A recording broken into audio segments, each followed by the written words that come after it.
الحمام هذا موجود بين باب سويقة وباب الخضرة تحديدا، وكان يخدم نهار كامل، كان للنساء.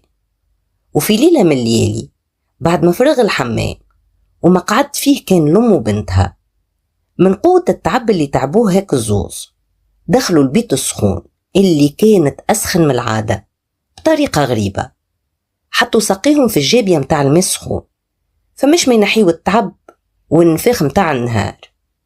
هما حاطين ساقيهم ويحكيوا كلمة منا كلمة من غادي، وإذا بالجابية تحلت فيها حفرة كبيرة محبية بالذهب.